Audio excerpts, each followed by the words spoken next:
So it all starts as my wife mentions to me that her uncle is replacing his leech bed this weekend, and felt strange about asking me to help him out. For you that don't know, a leech bed is a part of a septic system or a collection of all the shit you flush down the toilet. Now Ed, her uncle, is one hell of a nice guy, a guy that would do anything for a friend, so I give him a call and tell him I'll be over on Saturday. Once there I discover that it will be Ed, Ernie the backhoe operator, and Ed's two son-in-laws and myself, attempting this deed. I'm thinking cool, we have a backhoe and a couple of extra guys to help with the labor. Cup of coffee and a donut later we start digging. The lid to the septic tank was already uncovered, so the next thing to do is start digging along the side of it with the backhoe to find the existing pipe that leads to the septic system. The sound of a crack was the first sign that we found the plastic pipe that was followed by deadly vapors of past ass excrement close behind. So I, being the working type, hop down in the ditch boots covered in what can only be described as shit juices and dig around the pipe so that Ernie, the backhoe operator, can see what the fuck he is doing. Now we go to the exit hole on the septic tank and start a new trench to run lines to the leach bed. As my wife's uncle Ed tells me that we have to make sure the outlet on the tank is clean and ready for the new pipe. This consists of not only standing in ass juice but reaching my hand into the vials of hell to scrap any remnants of shit off the side of the outlet on the septic tank. All the while my face inches away from ass juice, pure shit lumps, toilet paper, and tampons. I should mention at this time that Ed, the owner of this house, has 4 daughters and a wife. You would not believe the number of tampons that 5 women could produce. Outlet is clean, in with the new pipe, cement around it. All right boys, we are moving now. From here on out this should be a breeze, and in no time I'll be drinking beer and eating steaks. So me and Scott, one of Ed's son-in-laws, are in the ditch putting pipes together and all is going well. The ditch at this point is about 7 feet deep. The guys up top throw down some stones and a shovel, for me to push the stones under a low point in the pipe. As I'm bent over I hear a faint voice topside yell, "Get out of there." As the sounds are still entering my ears, I stand up, and at that same time this 7-foot hole that I'm in collapses all around me. Still conscious and my head above ground, I can feel the weight of the dirt crushing my chest. I try to suck air into my lungs but instead can only hear the bones in my chest begin to crack.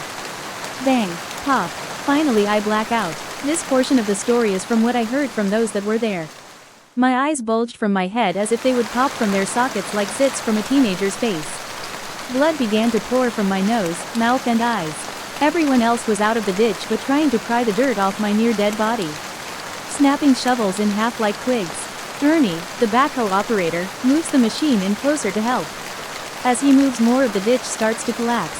He puts down the outriggers to stop the machine from collapsing, then quickly inches the back towards my body. After about the 4th scope he had released enough pressure off my chest to allow air to return to my lungs. I scream for every breath of air. Scott holds my arm trying to pull me out of the ditch as they continue to dig. Once the dirt is down to my knees I pop out of the hole bent over but standing. I tell them, I'm okay. Blood still covering my face. Ed says, "Someone call 911, you need to go to a hospital." I know, but I'm fucking alive. After the adrenaline wore off I realized I was in so serious pain. It felt as if a car was parked on my chest.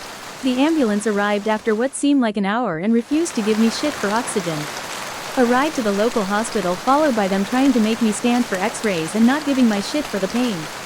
Next thing I know, the doctor must have seen the x-rays, because he's asking if I want transferred to another hospital. For the record, when a doctor asks you if you want to be transferred, get the fuck out of there as soon as possible. Onto the helicopter I go and they life flight my ass to Pittsburgh. Also the home of what I now consider real doctors. A doctor and a shot of morphine meet me on the tarmac. Things are finally looking up. As they tear my clothes off I realize they are wiping shit from my ass. If that give you any idea of how close I was to the end. A team of doctors and nurses hover over me the entire time. Even as I pass through an open MRI the team meets me on the other side. I spent couple of days in intensive care, on a whole lot of morphine. I remember waking up at one point and seeing the nurse preparing another needle of morphine. I said, "If you want me to get better I can't take any more of that." To which she explained to me that if my lung collapses again because I can't breathe that she will take the scalpel beside the bed and cut a hole into my chest to insert the plastic tube lying on the tray. I then graciously accept another shot of morphine and pass out again. I spend several more days in a standard room and they let my ass out. The doctor told me that I was a lucky man. 7 out of 10 people die in my same situation. He credited my survival with the fact that I didn't smoke, was relatively young, and was lucky. This all happened to me on July 27, 2002. I broke at most if not all of my ribs in multiple spots, punctured a lung and bruised both my lungs.